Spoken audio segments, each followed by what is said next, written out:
Hello viewers, and welcome to our first look at the Ride demo, which was released today on the PlayStation 4 and seeing it in action.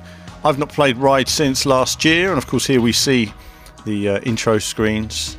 Nice sort of relaxing menu screens as our man sort of chills out, taking in the view and the surroundings here. Very nice and calm it is too, and a shot of the bike as well. First things first is presentation appears to be very slick in the game so far. I was just saying I haven't seen it since last year, so it's moved on a very long way since then. A lot of this wasn't in there. So just going in for a quick race. This video is pretty basic. I just wanted to play it, get a video up for you guys. You can see there, bike, track, options. We're just going to go with the default, which is really easy with all assists on. And then I'll have some more videos just looking at the different handling options and all of our usual details as well. And you're going to see some videos on the channel with some of the other circuits that appear in the game. So here we see the loading screen.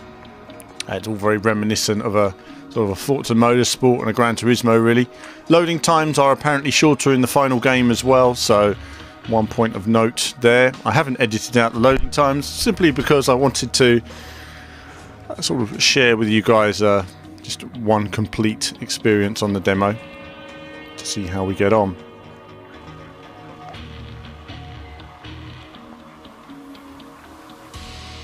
And we'll of course have more coverage on Ride coming up in the next few days. Looks at some of the other circuits, some of the other bikes, usual coverage you can expect from us. But for now I'm sticking to the racing bike, and then we'll look at the other two bikes that are also available in the demo as well in the coming days, and a bit more a look at the replays and multicams, stuff like that. So here we see the environment. Arizona, having a race round. And my chap there's just sort of sitting around, minding his own business really. Chilled and relaxed, waiting for his race. And here we have the opening screens. Look at that, looking lovely. Nice reflections on the bike, detail, nice detail on the leathers. Biker actually looks fantastic, has to be said. So first impressions are, okay, it's moved on quite a long way. We can see detail there. There have been, you know, general detail improvements in the environments. You'll see some tarmac changes and stuff like that there. Not quite as much as I would like at this stage, but either way it's nice. The field of view is very long, as you can see for miles. So it gives it all a nice sort of flowing nature. I'm using all assists here, and the AI is set to very easy, so it's not going to be a challenge for me. And this of course uses the standard handling model, so it's not quite as nimble as the advanced ones we'll look at, the pro ones we'll look at in the coming videos. Generally speaking, environments have a nice solidity about them. I look at the mountains there, and they're very sort of drive club in terms of the solidity of them. That's not a bad thing. It gives them a nice look, and the lighting's well implemented as well. Good feeling of speed on some of these sections.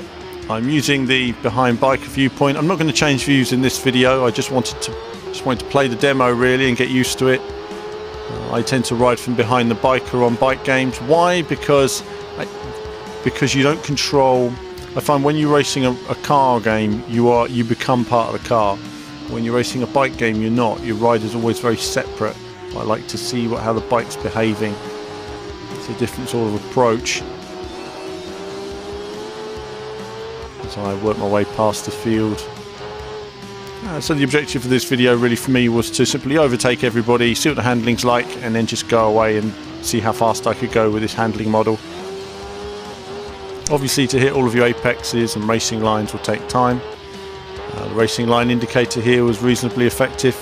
The auto braking was working well.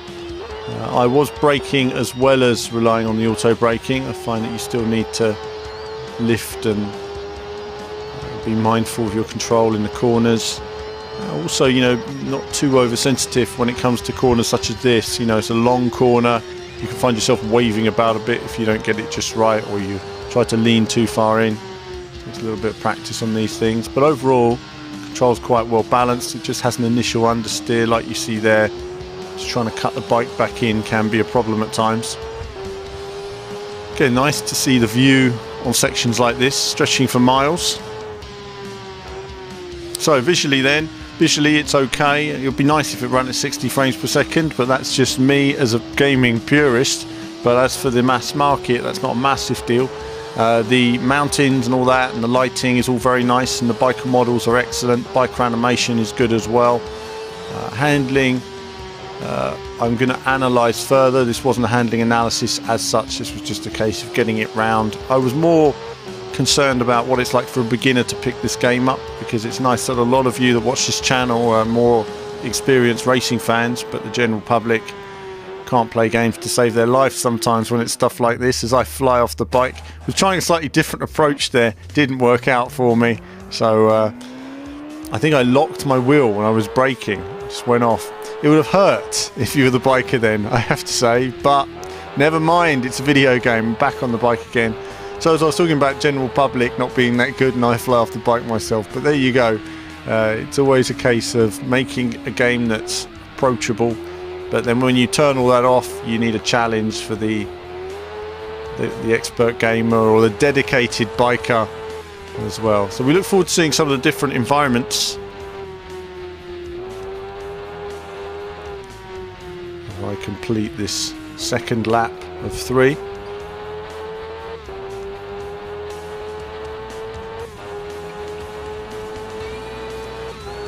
So you're always learning a lot on these laps. Going into this first corner, I've not got it just right. There's always a sweet spot in all these corners. And if you get them ever so slightly wrong, you just can't pull it back in again. So the slow in, fast out mentality is the one that really works for you. I've got the wrong mentality for it, clearly, but it's just a bit of practice. How's it improved though since I saw it? Well, lots of details have improved. Generally, I mean, you've seen obviously the environmental changes have moved on quite a bit since the early build. Bike has moved on quite a bit in terms of detail as well. Audio, we haven't talked about the audio much at the moment. Audio sounds to be okay. Again, I'd need to try the different viewpoints, listen to the replays a bit more before giving an opinion on that. It's not, you know, Gran Turismo 6 levels of vacuum cleaners, that's for sure.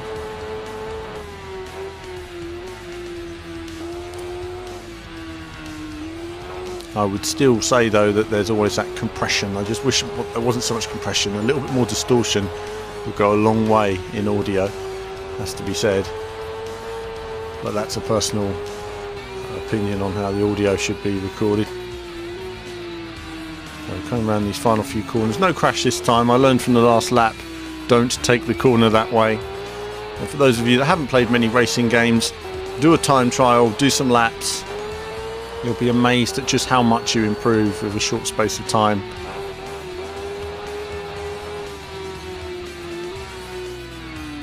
Just about stopped myself crashing in the wall there, some last minute braking. Tried to get on the power too early, but my man is happy, he's won, he's standing up on his bike. Look at that, good man. So there we are, that's the end of that first race, and we can see the bike model there looking lovely. There it is, very nice, lots of bike models. Looking lovely. So let's take a look at the replay option at the bottom there, you can see, and we'll go to that and then see what the replay's like. Very quick look at the replay. We'll do more of this no doubt, but this was just as we had the opportunity very quickly to get this up to date for you all. You can see how the replay's looking. So lots of bikes all running well. Of course, this is the PS4 version, so going okay so far.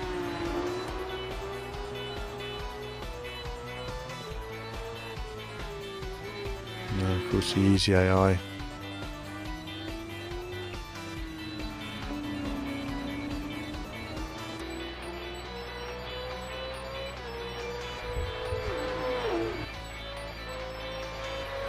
So a range of replay cameras, not necessarily where I would place them in terms of TV quality. You know, they're nice enough, but they're not quite as good as, say, the MotoGP cameras from last year, which would still be preferable for me in terms of what I like to see in these games. And that's usually positioning the cameras at the end of straights, so you get the bikes coming all the way down. Of course, that always means that you might see the LODs changing on the bikes which are often why the car game developers do the same thing with replays and show these short shots rather than long shots. High speed corners there though, down the hill section, looking for the way past these guys. This is where I go around here. So replays looking good, they show off the bike well.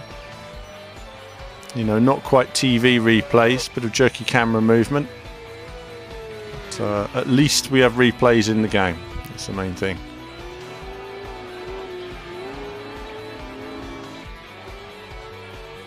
We're taking the lead now. Nice reflections on the bike there as well in terms of detail. That's very lacking, that corner there I find. Does look very flat in terms of the environment. I wish there was a bit more in terms of variation there. And the surface wasn't so flat. I think the road surface is the one thing I have a major bug with on this game, is that it is very flat. So just looking at some of the replay options now for this last section of the video and just seeing what I can do. So you can select any rider, you can do slow motion, there's photo mode, and I just wanted to take a close look at the bike model.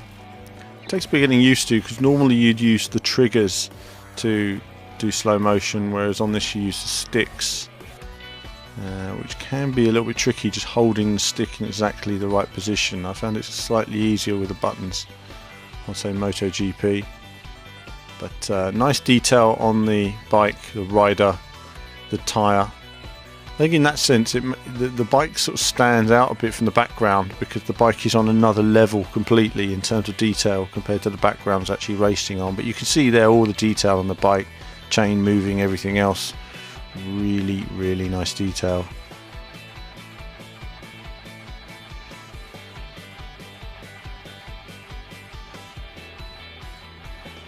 That's a nice long shot. The bike comes around. A bit more tarmac detail there would have been nice. Made the shot look a lot more authentic. Either way, looks pretty good. And again, a nice view there. You can see all the mountains in the background. It's nice to see.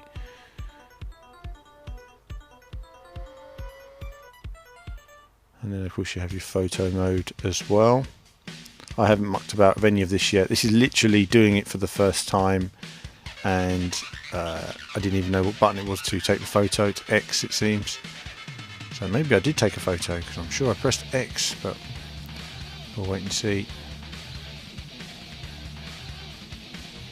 And that was meant to be a photo. I pressed X and it didn't happen for me, so maybe it's something else. I have no idea at this stage, but either way, it looks very nice. And if you're big into your bikes, then you're going to take lots of photos of lots of bikes. But that's it for this brief look at the demo. If you haven't downloaded it yet, 4.7 gigabit, big file. Get downloading it now, and you can race some of the ride game for yourself. 2 circuits, 3 bikes, lots to see and explore. But that's it from me for now. As ever, more soon.